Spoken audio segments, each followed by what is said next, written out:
Hey there, welcome back to my channel. Today we have some exciting updates straight from the outer rims of the Starfield universe. Yesterday, I tuned in to Todd Howard's enlightening interview on the Kinda Funny Games podcast. And trust me, there are some riveting revelations that I can't wait to share with you. So fasten your seatbelts and let's blast off as I share with you the 14 key takeaways that I had from that interview. Number 1, existence of life on only 10% of the planets. So life can only be found on 1/10 of Starfield's planets. This fact alone makes me think of all the barren worlds we'll encounter and the sheer joy we'll experience when we stumble upon that elusive 10%. It's a ratio that adds both realism, in a sci-fi kind of way, and excitement to our journey. I do wonder though, if all the planets that do have life will be discovered pretty quickly and shared before the pre-order 5-day access is over. Secondly, Todd talked about the variety in the number of biomes per planet. The biome count differs greatly across Starfield's planets, ranging from singular to numerous. That is, one planet may have just one biome, very similar to No Man's Sky, but Howard intriguingly talked about how other planets will have numerous biomes to explore. I can't wait to explore and see what Bethesda has created. Takeaway number 3, there seems to be a requirement to prep suits to adjust to changing weather.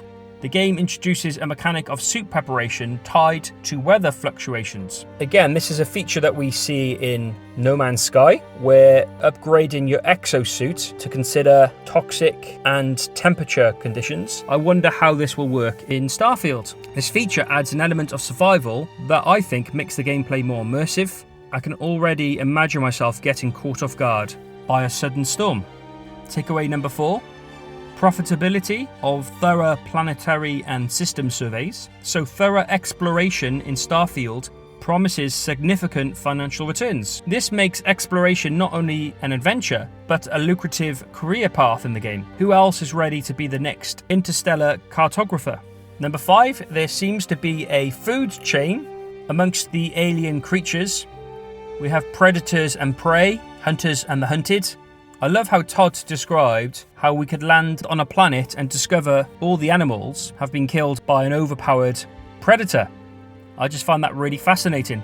I can picture myself using this dynamic to my advantage in tough spots. Number 6, exploration seems to be limited to on-foot travel. So no, creatures are not rideable in Starfield, nor will there be land vehicles. The jetpack seems to be the main way that we can traverse the planets easily. While part of me wishes I could ride a space creature or drive a cool 4x4 across the landscape, I think by walking or jetpacking everywhere, we'll truly soak in the breathtaking scenery around us and possibly stumble upon hidden gems in the environment. Number 7, there are traits and skills for solo players. So although this game is not a multiplayer game, the game has a ton of companions that we can take on mission with us, but if you prefer to go alone, there are ways in which Starfield caters to solo gameplay. How about you? Are you looking forward to a lone space wander?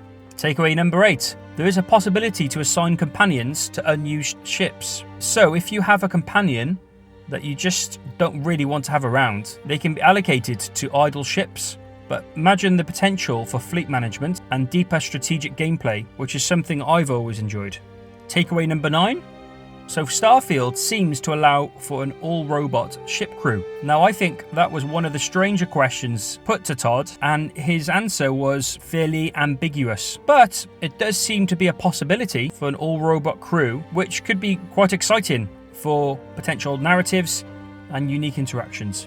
Takeaway number 10. So it seems radio broadcasts in the game won't operate in a similar way to Fallout 4 or other games that have in-game radio stations, but rather Howard hinted that one location would have a radio station, and we'll just have to wait to find out. Number 11, all stolen ships can be upgraded. So every spacecraft stolen through piracy in Starfield can be enhanced and improved. So this space pirate path sounds really well thought out and kind of thrilling. I'm not sure if I will go down the space pirate route on the first playthrough, but certainly for future playthroughs.